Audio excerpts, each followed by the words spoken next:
ઉપરવાસમાં થયેલા ભારે વરસાદને પગલે શહેરના છેવાડેથી પસાર થતી જાંબુઆ નદીમાં પૂરની પરિસ્થિતિ સર્જાઈ છે। જાંબુઆ નદીમાં આવેલા પૂરના પાણી નદી કિનારાના ગામમાં પ્રવેશતા ગામ લોકો મુશ્કેલીમાં મુકાઈ ગયા છે અને 17 ગામો એકબીજા ગામથી સંપર્ક વિહોણા થઈ ગયા છે।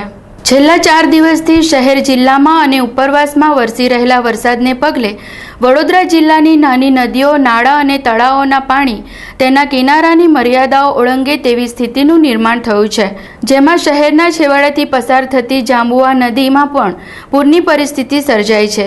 ઉપરવાસમાં થયેલા ભારે વરસાદને પગલે જાંબુઆ નદીમાં આવેલા પૂરના પાણી નદી કિનારાના ધનિયાવી, અલ્હાદપુર, રતનપુર, સરદારપુર, રુસ્તમપુર સહિત અંતરિયાળ 17 ગામોમાં પ્રવેશી જતા ગામ લોકો ભારે મુશ્કેલીમાં મુકાઈ ગયા છે।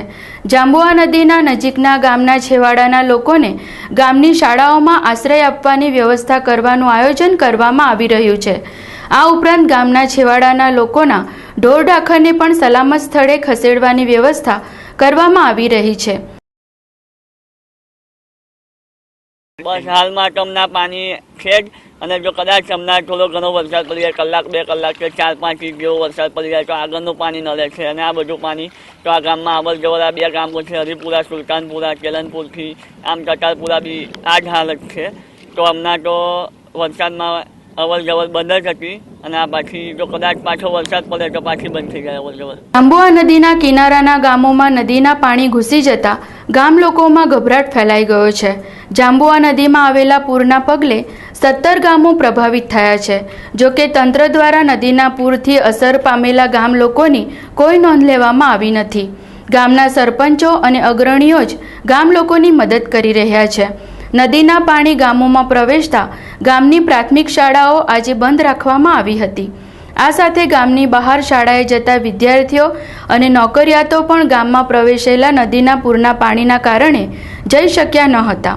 નદીના કિનારાના ગામોમાં જાંબુઆ નદીના પાણી ઘૂસી જતા ગામના છેવાડાના ઘરોમાં ઘૂંટણસમા પાણી ભરાઈ ગયા છે। આ ઉપરાંત ગામોના ખેતરો પણ નદીઓમાં ફેરવાઈ ગયા છે। એકબીજા ગામોને જોડતા રસ્તાઓ ઉપર પાણી ફરી વળતા ગામો એકબીજાથી ગામથી સંપર્ક વિહોણા બની ગયા છે।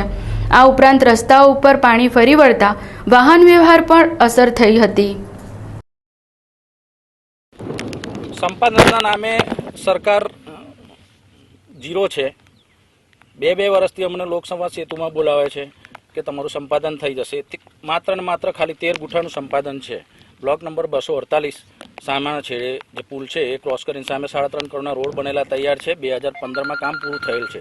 ત્યારબાદ 1 કરોડ 20 લાખના બ્રિજનું કામ 2015માં પૂરું થયેલ છે પણ કોઈ સંપાદન થયું નથી। ખાલી 13 ગુઠાના સંપાદનના વાંકે 14 થી 15 ગામના લોકોનું અવર જવર અને અમારી ટોટલી 500-550 એકર જમીન પેલી બાજુ અમે ટ્રેક્ટર બી નથી લઈ જઈ શકતા। ખેડૂતમાં 248 બ્લોક નંબરના માલિકે રસ્તો બી બંધ કરી દીધેલો છે। ઢોર બી પેલી સામે નહીં જઈ શકતા, કોઈ નહીં।